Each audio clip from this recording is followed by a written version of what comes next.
କ'ଣ ଆପଣ ଝିଅ ପଟେଇବାକୁ ଚାହୁଁଛନ୍ତି? ସୁନ୍ଦରୀ ପଡ଼ିଶା ଘର ଭାଉଜକୁ ପଟେଇବାକୁ ଚାହୁଁଛନ୍ତି? ତା'ଠାରୁ ନିଜର ମନ ମୁତାବକ କାମ ହାସଲ କରିବାକୁ ଚାହୁଁଛନ୍ତି? ତେବେ ଆଜିର ଏହି ଭିଡ଼ିଓଟି ଆପଣଙ୍କର ଇଚ୍ଛାକୁ ପୂରଣ କରିବ।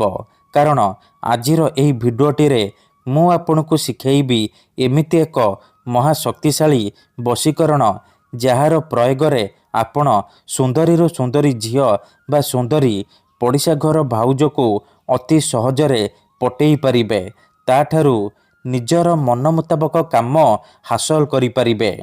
ଏହି ବଶୀକରଣ କରିବା ପାଇଁ ଆପଣଙ୍କୁ କୌଣସି ପ୍ରକାର ମନ୍ତ୍ରତନ୍ତ୍ର କରିବାକୁ ପଡ଼ିବନି କିମ୍ବା କିଛି ବି ପଇସା ଖର୍ଚ୍ଚ କରିବାକୁ ପଡ଼ିବନି।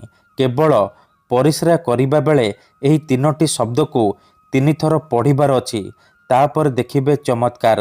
ଗ୍ୟାରେଣ୍ଟି ଦେଉଛି, ଯେମିତି ଆପଣ ପରିସ୍ରା କରିବା ବେଳେ ଏହି 3ଟି ଶବ୍ଦକୁ 3 ଥର ପଢ଼ିବେ, ସେ ଝିଅ ହେଉ ବା ବିବାହିତା ନାରୀ ସେହି ସମୟଠାରୁ ଆପଣଙ୍କ ଆଡ଼କୁ ଆକର୍ଷିତ ହେବାକୁ ଲାଗିବ, ଆପଣଙ୍କୁ ଭଲ ପାଇବାକୁ ଲାଗିବ। ଆପଣଙ୍କ ପ୍ରେମରେ ଏମିତି ଦିବାନୀ ହେଇଯିବ କି ଆପଣଙ୍କୁ ଛାଡ଼ି ଗୋଟେ ମୁହୂର୍ତ୍ତ ବି ରହିପାରିବନି। ନମସ୍କାର ଫ୍ରେଣ୍ଡସ୍, ଓଡ଼ିଆ ଫଣ୍ଡା ଚ୍ୟାନେଲକୁ ଆପଣମାନଙ୍କୁ ସ୍ୱାଗତ। କେତେଥର ଏମିତି ହେଇଥାଏ କି ଆପଣ ଯେଉଁ ଝିଅକୁ ମନେ ମନେ ଭଲ ପାଉଛନ୍ତି, ସେ ଝିଅ ଆପଣଙ୍କୁ ଭଲ ପାଏନି, ଅନ୍ୟ କାହାକୁ ଭଲ ପାଏ। ଆଉ ଆପଣ ତା ପଛରେ ଗୋଡ଼େଇ ଗୋଡ଼େଇ ଥକିଗଲେଣି, ନିଜର ସବୁ ସମୟ ସାରି ସାରିଲେଣି, କିନ୍ତୁ ସେ ଝିଅକୁ ପଟେଇ ପାରୁନାହାନ୍ତି। ଯଦି ଆପଣ ବି ଏହିପରି ପରିସ୍ଥିତିରେ ପଡ଼ିଛନ୍ତି, ତେବେ ମୋ କଥା ମାନି ଆଜି ପରିସ୍ରା କରିବା ବେଳେ ଏହି 3ଟି ଶବ୍ଦକୁ 3 ଥର ପଢ଼ି ଦିଅନ୍ତୁ। ଗ୍ୟାରେଣ୍ଟି ଦେଉଛି, ଯେଉଁ ଝିଅ ଆପଣଙ୍କୁ ଭାव ଦେଉନଥିଲା, ସେ ଝିଅ ଆପେ ଆପେ ପଟିଯିବ। ନିଜେ ଆସି ଆପଣଙ୍କ ସହିତ କଥା ହେବ, ଆପଣଙ୍କୁ ଭଲ ପାଉଛି ବୋଲି କହିବ। ଯେଉଁ ବିବାହିତା ନାରୀ ବା ପଡ଼ିଶା ଘର ଭାଉଜକୁ ଆପଣ ଦିନରାତି ଭାବୁଛନ୍ତି, ତା'ର ସୁନ୍ଦରତାକୁ ଦେଖି ତା ଆଡ଼କୁ ଆକର୍ଷିତ ହେଉଛନ୍ତି, ସିଏ ନିଜେ ଫୋନ୍ କରିବ, ଘରକୁ ଡାକିବ, ଯାହା ଚାହିଁବେ ତାହା କରିବ। ଏହି ବଶୀକରଣ ସାହାଯ୍ୟରେ ଆପଣ ବର୍ଷ ବର୍ଷ ଧରି ଭାଙ୍ଗି ଯାଇଥିବା ପୁରୁଣା ପ୍ରେମକୁ ଫେରାଇ ଆଣିପାରିବେ। ଶାଶୁ, ନଣନ୍ଦ, ଦିଅର, ଭାଉଜ କାହାକୁ ବି ପଟେଇ ପାରିବେ। ତା'ଠାରୁ ନିଜର ମନ ଚାହୁଁଥିବା କାମ ହାସଲ କରିପାରିବେ। ଏହି ବଶୀକରଣ ସାହାଯ୍ୟରେ ଆପଣ ଶତ୍ରୁକୁ ମଧ୍ୟ ହାତ ମୁଠାରେ ରଖିପାରିବେ। କାହିଁକି ନା କେତେଥର ଏମିତି ହେଇଥାଏ କି ବିନା କାରଣରେ ଯଦି କେଉଁ ଲୋକ ଆପଣଙ୍କୁ ହଇରାଣ କରୁଥାଏ, ଆପଣଙ୍କର ଘର ପରିବାର ଉପରେ ଖରାପ ନଜର ପକାଉଥାଏ, ଆଉ ଆପଣ ଚାହିଁକି ବି ତା'ର କିଛି କରିପାରନ୍ତିନି। କାହିଁକି ନା କେତେଥର ଏମିତି ହେଇଥାଏ କି ଆମର ଶତ୍ରୁ ପଇସାରେ ଆଉ ଶକ୍ତିରେ ଆମଠାରୁ ବଳବାନ ହେଇଥାଏ, ଆଉ ଆମେ ଚାହିଁକି ବି ତା'ର କିଛି କରିପାରୁନାହୁଁ। ଏହିପରି ପରିସ୍ଥିତିରେ ଆପଣ ବଶୀକରଣ କରିପାରିବେ। ତେଣୁ ଆଜି ଯେଉଁ ବଶୀକରଣ ମୁଁ ଆପଣଙ୍କୁ ଶିଖେଇବି, ଏହି ବଶୀକରଣ ସାହାଯ୍ୟରେ ଆପଣ ଝିଅ ପଟେଇ ପାରିବେ, ପଡ଼ିଶା ଘର ସୁନ୍ଦରୀ ଭାଉଜକୁ ପଟେଇ ପାରିବେ, ଶତ୍ରୁକୁ ମଧ୍ୟ ହାତ ମୁଠାରେ ରଖିପାରିବେ। କେବଳ ପରିସ୍ରା କରିବା ବେଳେ ଏହି 3ଟି ଶବ୍ଦକୁ 3 ଥର ପଢ଼ିବାର ଅଛି। ତେବେ ଏହି ବଶୀକରଣ ଆପଣ କେମିତି କରିବେ, ଏହାର ପ୍ରୟୋଗ ବିଧି କ'ଣ, ମୁଁ ଆପଣଙ୍କୁ ଶିଖେଇବି। ସମ୍ପୂର୍ଣ୍ଣ ପ୍ରୟୋଗ ବିଧି ଠିକ୍ ଭାବରେ ଶିଖେଇବି।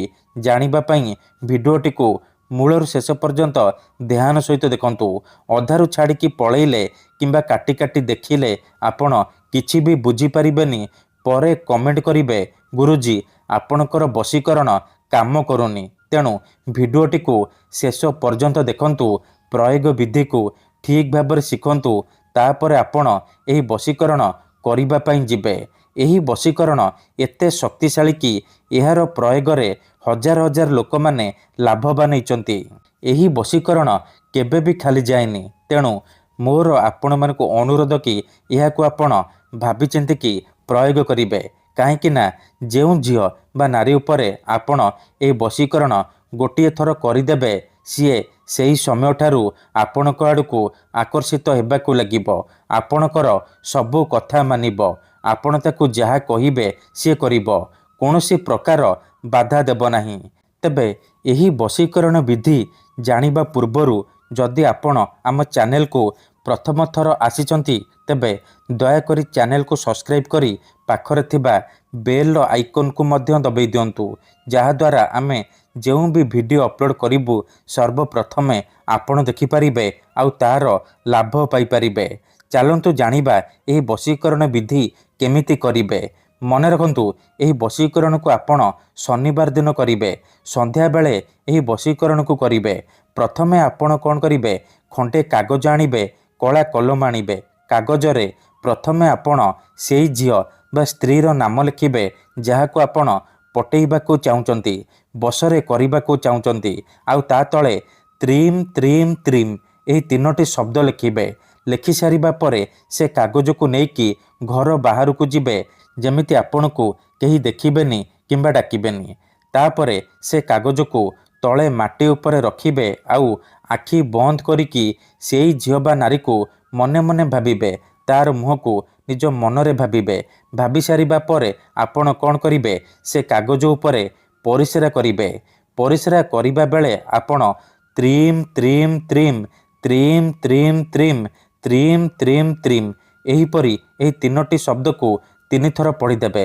ତାପରେ 5 ଥର ସେ ଝିଅର ନାମ କହିବେ ଆଉ 5 ଥର ନିଜର ନାମ କହିବେ। ଏତିକି କରିସାରିବା ପରେ ଆପଣ ଚୁପଚାପ ଘରକୁ ଫେରି ଆସିବେ। ପଛକୁ ବୁଲିକି ଚାହିଁବେନି। ଗ୍ୟାରେଣ୍ଟି ଦେଉଛି ଏହି ବଶୀକରଣ କରିବା ମାତ୍ରେ 2ରୁ 3 ଘଣ୍ଟା ଭିତରେ ପ୍ରଭାବ ପଡ଼ିବା ଆରମ୍ଭ ହୋଇଯିବ। ସେ ଝିଅ ହେଉ ବା ବିବାହିତା ନାରୀ ଆପଣଙ୍କ ଆଡ଼କୁ ଆକର୍ଷିତ ହେବାକୁ ଲାଗିବ। ଧନ୍ୟବାଦ।